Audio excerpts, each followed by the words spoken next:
Hey guys, and welcome back or welcome to my channel if you're new. Today I'm going to be doing a Q&A so you guys can get to know me a little bit better. I had you guys ask me questions on Twitter and Instagram, so if you want to be a part of future Q&As, then follow me on there. The links will be right here. And yeah, let's just jump right into the video. So I'm first going to start off with Instagram. The first question I have is from Miss Lux, and she asks, how long have you been doing makeup?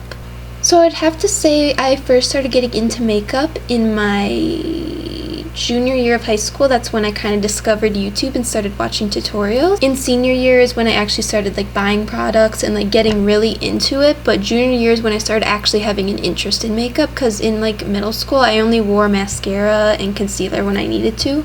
So yeah, I would have to say late high school, senior year is about when I started getting into makeup. Where do you get inspiration from? I see your makeup looks are different and not boring. Well, thank you for the comment and thank you for saying that I'm not boring. So a lot of people get inspired by album covers, a lot of people get inspired by music and flowers and nature, and just all kinds of things can really inspire your makeup. But for me, sometimes when I'm out and about, I'll just see a color combo on a shirt or a magazine or something that's really interesting and cool, and I'm just hey, that could make a really cool look, you know? You just kind of have to keep your eyes open and take pictures if you see something that really inspires you. I tend to get really inspired by colors, so if I'm looking through my palettes and I'll find one color that I really want to use for the look, I'll just kind of swatch them on my hand and see what other colors I have that could really complement that color well. So yeah, that's what inspires me. Angel the Artist asks, what inspired you to become a graphic designer?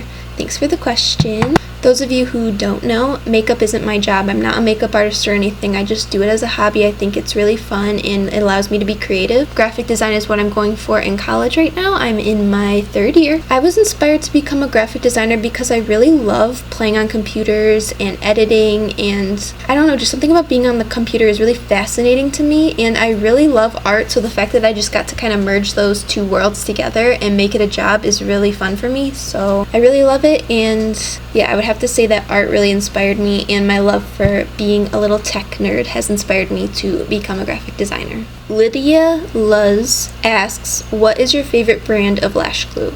Girl, if you didn't watch my first tutorial, I was ranting about how I was so upset that I didn't have Duo Lash Glue. Duo Lash Glue is my favorite lash glue. And since I obviously don't know how to read, my two favorite lash brands right now are Rogue & Rogue and Certified. AAXXSH, so I'm guessing Ash, if that's what your username might be short for. She asks, what helped you to learn how to do your makeup? For those of you who don't know, I am self-taught. I taught myself off of watching YouTube beauty tutorials. I remember some of the first YouTubers I watched was Nicole Guerrero, Carly Bible, Jaclyn Hill, obviously. So many YouTubers. I would just kind of look at what kind of products they were recommending, go out and buy those products. I would watch how they blend out their eyeshadow, all the techniques that they would use for eyeliner and lipstick and all kinds of things. And that's really how I kind of built up my own technique, just from learning from all these different people on YouTube. I would definitely recommend finding some YouTubers that you really connect with and really love their content and learn from there. YouTube is honestly the cheapest and most accessible way to learn how to do makeup.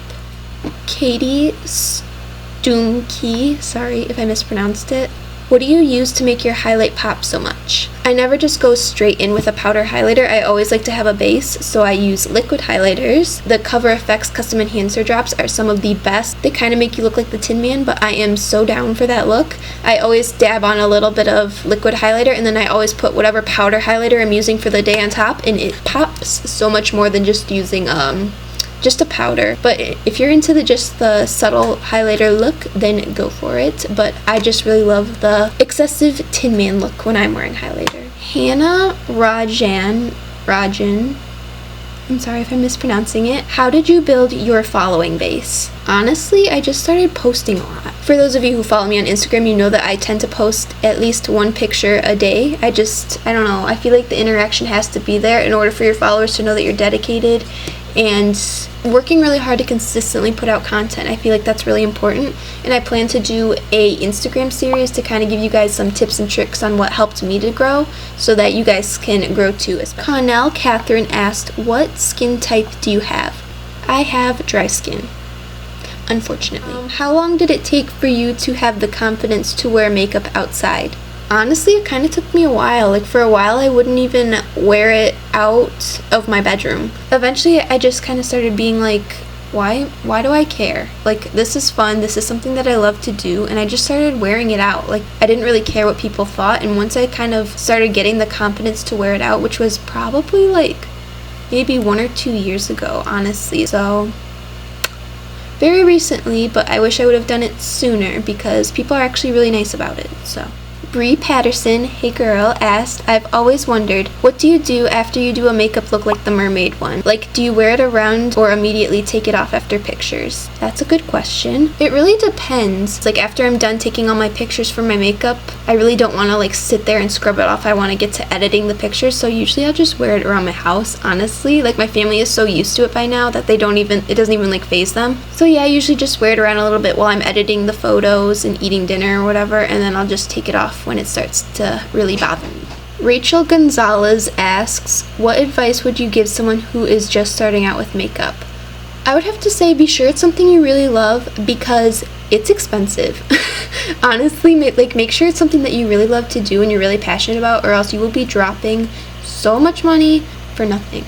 So be sure it's something you really love. Don't get caught up in comparing yourself to others and just stay focused on what inspires you and makes you a great artist, and just go from there. Nicole Makeup asks, how much time approximately do you spend on each look, from creating the idea to the final look and taking pictures? Honestly, it can take me hours. Like, it really depends on how complex the look is. Like, if it's just like a normal look like this, it can take me like an hour to do the look and then to finish the pictures and stuff. Maybe 2 hours to take the pictures, do the look, and yada yada yada. But when I do really complex looks, it can take me 4 to 5 hours, honestly, because I take a lot of time on my looks and I really want them to look as clean and neat as they can. So yeah, it really just depends, but usually it takes a couple of hours, especially with editing time and all that jazz. So now moving on to Twitter, I asked you guys to send me some on there as well. Travi, hey Travis, asks, how do you keep your cool when people tweet you mean comments about your makeup? I honestly don't. I always have to say something kind of sassy back, especially on Twitter. People can be brutal. So I end up arguing, and I know I shouldn't, and I should just ignore them and turn the other cheek. But I honestly don't think it's cool that people send mean comments to people who spend a long time on something like artwork or makeup. I have no respect for that. And McLovin asked, how has doing makeup in social media changed your life? Honestly, it's made me a lot more confident as a person. I'm actually a really shy person. For those of you who know me in real life, I am very shy.